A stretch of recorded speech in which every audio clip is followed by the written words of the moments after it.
perdu comme une dans le sable. Tu m'as cherché et tu m'as sauvé.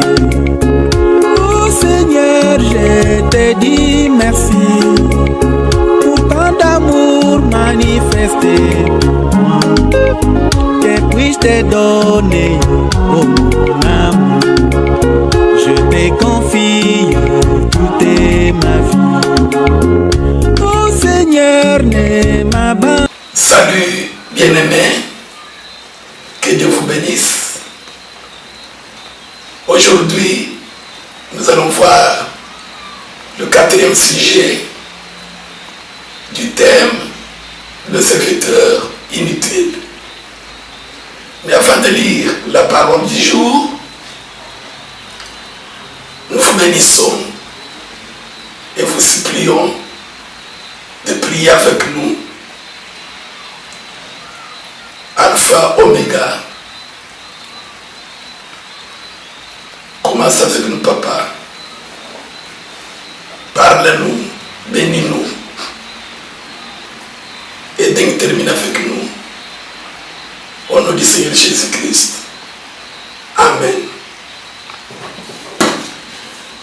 Le 4e sujet du serviteur inutile, c'est-à-dire celui qui a de la reconnaissance envers Dieu, qui se voit lui devant à ses propres yeux, il se voit peu important. Et Dieu le voit qu'il est très important pour lui. C'est celui qui a de la reconnaissance pour la grâce que Dieu lui a faite. Et nous voyons aujourd'hui le 4e sujet de la reconnaissance de la grâce de Dieu.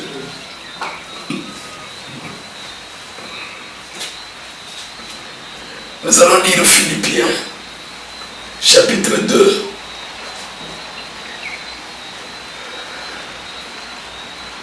verset 4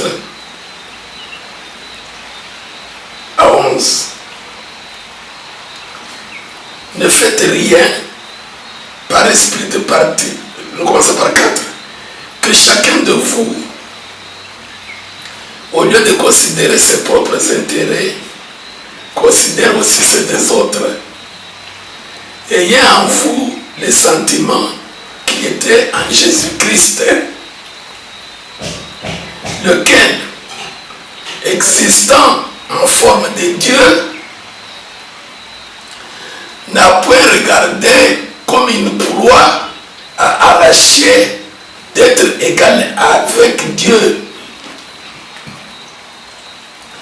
mais s'est dépouillé lui-même en prenant une forme de serviteur. Et retenez le mot serviteur. Et nous allons voir quelle sorte de serviteur. On parle de Jésus quand il a pris la chair humaine. Dieu dans la chair humaine. Au second, nous allons dire, il y a le sentiment qui est en Jésus. Maintenant, au 7. Mais s'est dépouillé lui-même en prenant une forme de serviteur, en devenant semblable aux hommes. Et, c'est ça le sujet, ayant paru comme un simple homme. Donc, Jésus, Dieu, dans la chair humaine, il a pris la forme d'un serviteur. Et quel serviteur? Semblable aux hommes. Et quel homme? Pas comme tous les autres hommes. Les grands que nous avons, les gens de valeur, les grands pasteurs, les grands apôtres, les gouverneurs, les chefs de l'État, les non. Dieu, quand il a pris la forme humaine pour servir son Père, il s'est fait comme un serviteur, semblable aux hommes. Et il a apparu comme un simple homme. C'est ça le sujet. Jésus, Dieu, dans la chair était un simple homme, un homme inutile, un homme qui a la bassesse, vide, comme David avait paru vide devant Michal.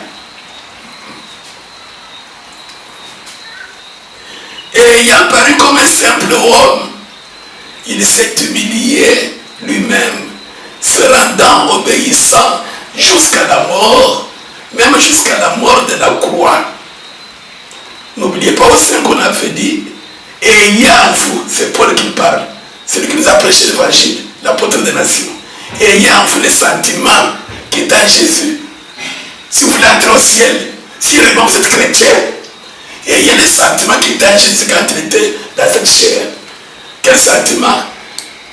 Serviteur qui a apparu comme un simple homme. Simple homme. Écoutez maintenant au 9, quand il est allé au ciel, après la mort physique. C'est pourquoi aussi Dieu l'a souverainement élevé et lui a donné le nom qui est au-dessus de tout nom, afin qu'au nom de Jésus, tout genou fléchisse dans les cieux, sur la terre et sous la terre, et que toute langue confesse que Jésus-Christ est Seigneur à la gloire de Dieu le Père. Le deuxième passage que nous allons lire, 1 Pierre 3, 9. C'est ça le quatrième sujet.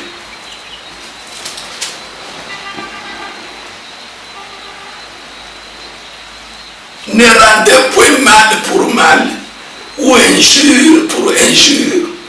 Bénissez au contraire, car c'est à cela que vous avez été appelés. Si Dieu nous appelle en Jésus-Christ, c'est pour bénir. Bénir qui les hommes. Afin, quand vous allez quitter ce corps, d'hériter la bénédiction, la gloire comme Jésus aussi. Bien-aimés,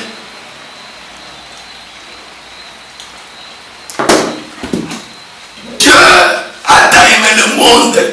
Le monde dont on parle, c'est-à-dire les hommes. La Bible dit dans 1 Timothée chapitre 2, si je n'ai pas oublié, au début là-bas, 1 à 4, priez pour tous les hommes. Car Dieu veut que tous les hommes soient sauvés et qu'ils parviennent à la connaissance de la vérité. C'est Dieu. Parce que c'est lui qui a créé l'homme. Toi, tu veux être sauvé seulement toi-même. Mais Dieu veut que tous les hommes, toutes les langues, toutes les nations, les bons et les mauvais, parce qu'il y a d'autres que toi déjà, tu as déjà condamné à envoyer de l'enfer qui n'est pas encore ouvert. Mais Dieu qui a créé les hommes veut que tous les hommes soient sauvés.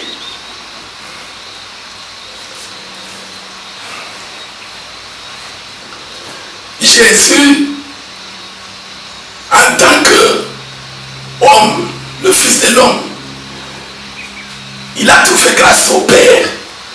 Son Père lui a fait grâce. La Bible dit dans Jean chapitre 1 que la parole de Dieu a été faite chair. Elle a habité parmi nous. Elle était pleine de grâce et de vérité. Jésus, c'est la plénitude de la grâce.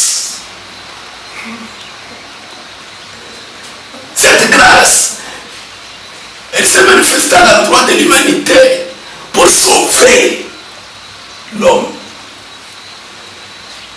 Jésus s'est humilié. Il a pris les péchés de nous tous.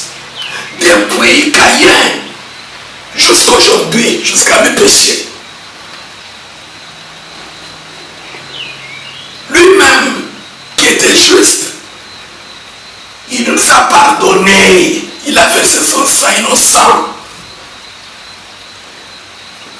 pour que les hommes soient sauvés. Maintenant que nous avons cru en lui, qu'il nous attend au ciel, voilà ce qu'il nous demande.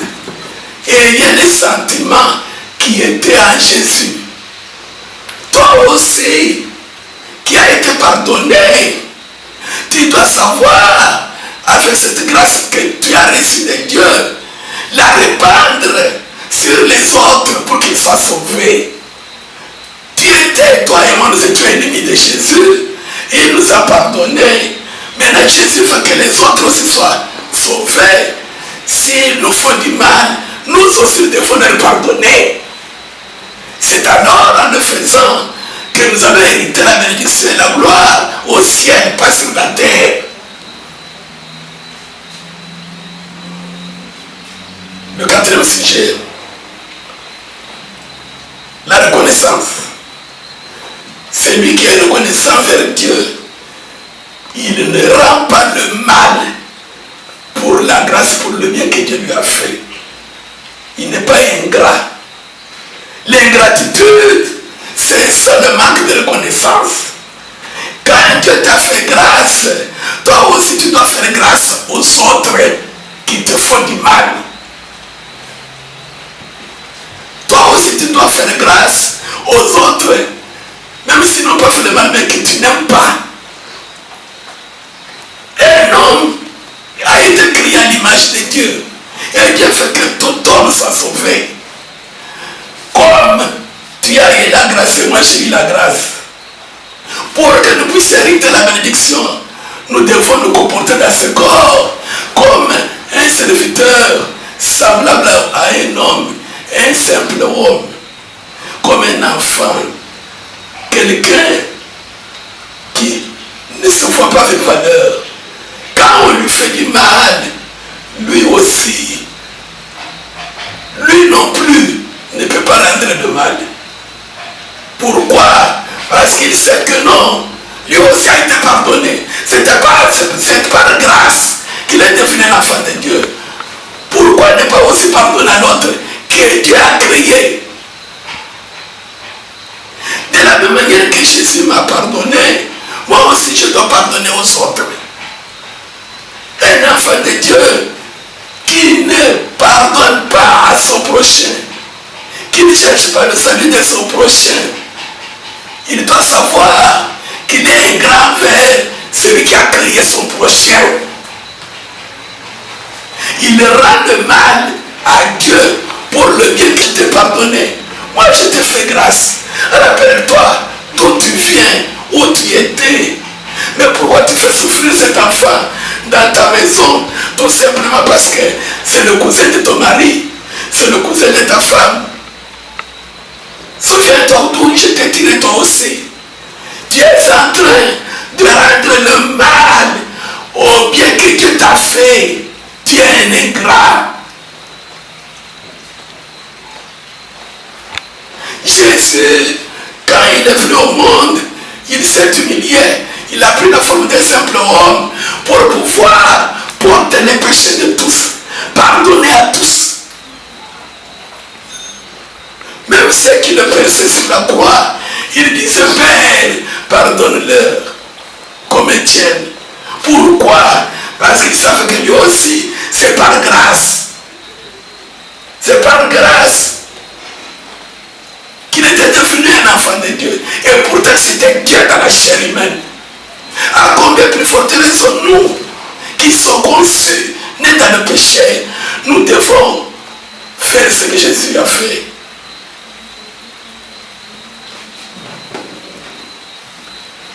L'ingratitude, c'est rendre à Dieu le mal pour la grâce, à la place de la grâce qu'il nous a faite. Dieu est au ciel, mais il y a l'homme sur la terre que Dieu a créé. Voilà pourquoi dans 1 Pierre, nous avons lu: ne rendez point mal pour mal, ou injure pour injure. Bénissez au contraire, car c'est à cela que vous avez été appelés, afin d'hériter la bénédiction. Donc, bien aimé, si Jésus a été élevé, c'est parce que dans la chair, il pardonnait à ses ennemis. Et pour pardonner à ses ennemis, il fallait qu'il s'humilie comme un simple homme. Si toi tu n'es pas un simple homme, il te sera difficile de pardonner aux autres le mal. Parce que tu vois déjà que toi, tu es déjà au ciel. Toi, tu es parfait. Toi, tu es vraiment celui qui craint Dieu plus que Dieu lui-même. Les autres, ce sont déjà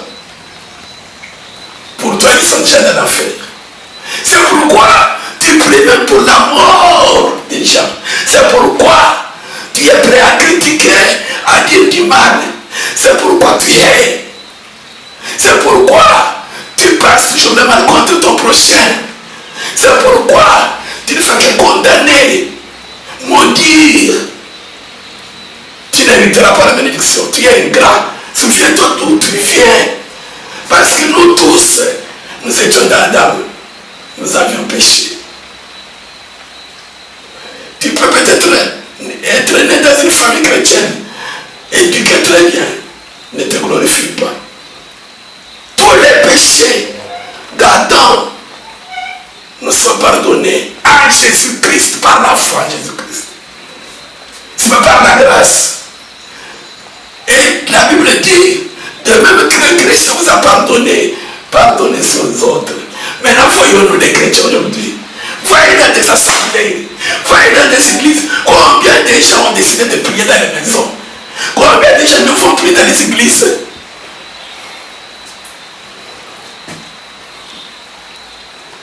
Les paroisses, les synagogues, les tabernacles, les assemblées, les églises, comme vous les appelez.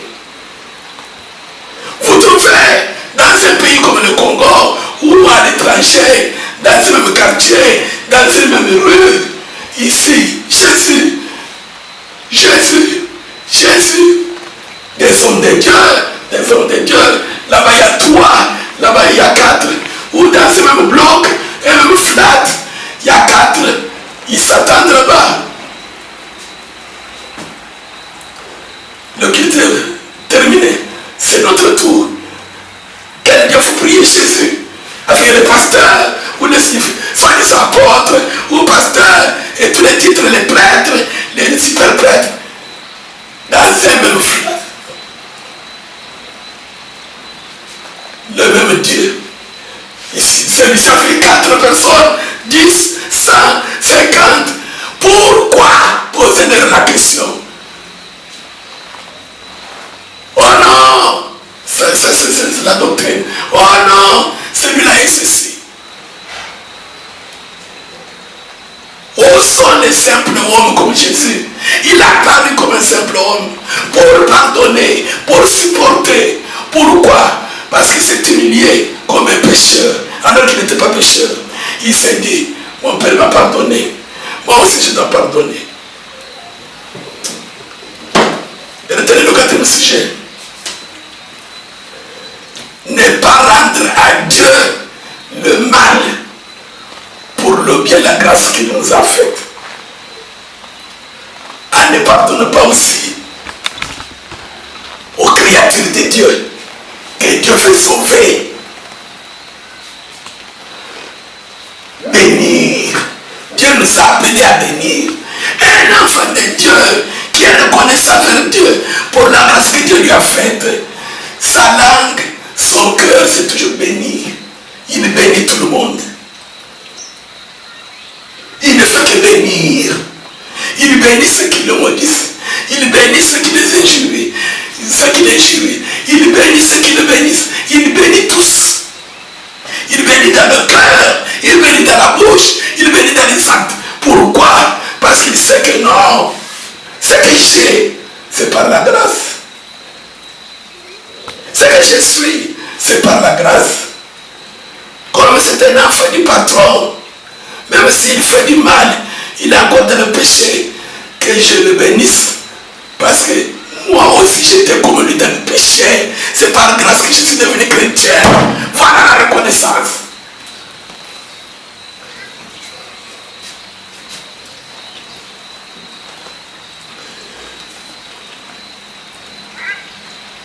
Lisons Matthieu 18.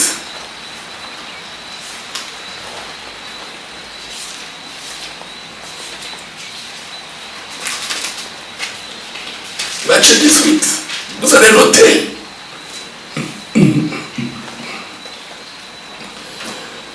Verset 21 à 35, on ne va pas tout lire.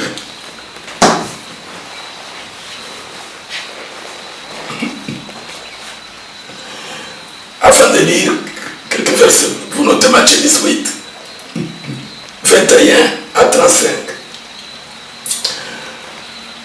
La parabole Jésus nous a donné. Le serviteur inutile. Le Seigneur dit, il vient des champs. Quand il rentre à la maison, le patron lui dit, tu es revenu. Allez, prépare-moi à manger. Il commence à préparer. Mais il est affamé. Quand il termine, fais ceci. Et Jésus dit, est-ce que le patron, il doit la reconnaissance? Non, parce qu'il a fait ce qu'il doit faire. Vous aussi, quand vous avez mis en pratique la parole de Dieu, dites, nous avons fait ce que nous devions faire. Nous sommes des serviteurs inutiles. C'est-à-dire, notre travail, c'est la reconnaissance envers Dieu, parce que nous n'étions même pas dignes de devenir enfants de Dieu. Nous étions perdus. Nous étions morts. C'est par la grâce. Mais nous avons l'espoir qu'il y a la gratification, les bonheurs qu'il nous a préparés au ciel. Et dans la maison du boss, du patron, il y a des enfants, il y a des chiens, il y a des chats, il y a sa femme. Même s'ils me font le mal, je ne dois pas moi rendre le mal par le mal. Sinon je suis ingrat au boss, au patron. Quand il va prendre, il va dire, mais toi, je t'ai ramassé, j'ai eu pitié de toi. Comment tu ne peux pas avoir pitié de mon enfant? Comment tu ne peux pas avoir pitié de mon cousin qui est dans la maison? Tu es ingrat, il va te chasser, il va te tuer. C'est ça le sujet. Ton travail, c'est de te bénir. C'est pas la grâce que tu as trouvé dans cette maison là-bas. C'est pas la grâce. C'est qu'on t'a fait comme grâce. Tu dois aussi répandre cette grâce aux autres. Des problèmes. Non pas parmi les païens, mais parmi les chrétiens. Allez dans les côtes, les parquets. Des réunions. Non, on va arracher afin de prier. Des réunions. Des divisions. 18, 21 à 35. Je ne vais pas tout lire. J'ai lu le dernier verset.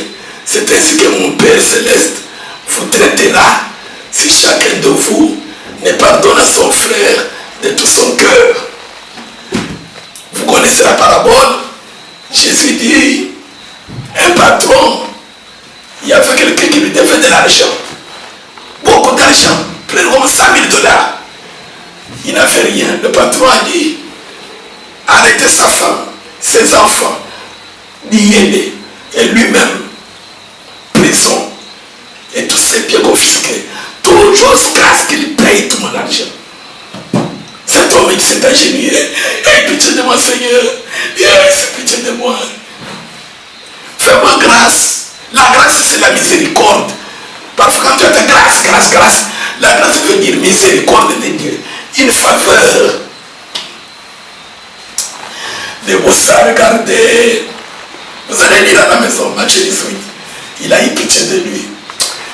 Il a dit, bon, que mon argent parte comme ça. Déliez-le. Laissez-le aller. Quelle grâce! Il a été acquitté. 100 000 $, $1 million.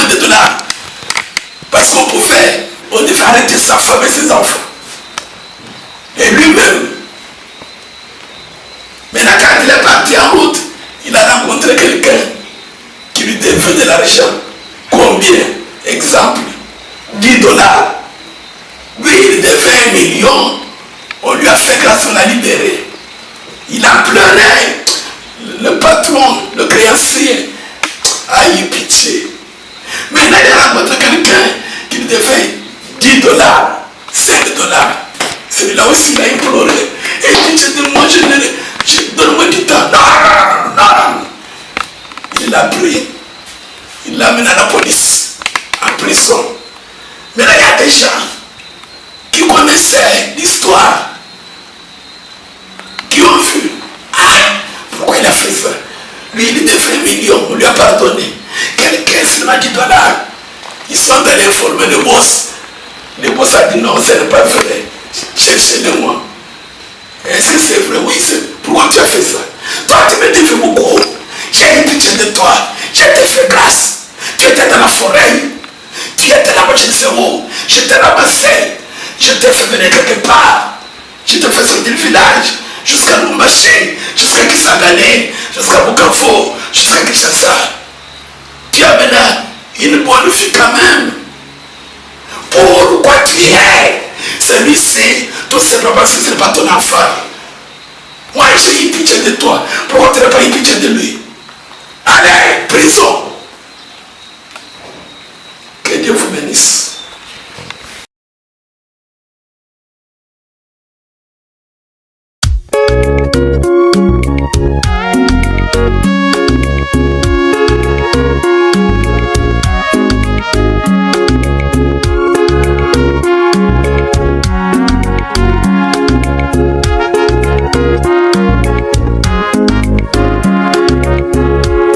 Je pense à ton amour et à tout ce que tu as fait pour moi.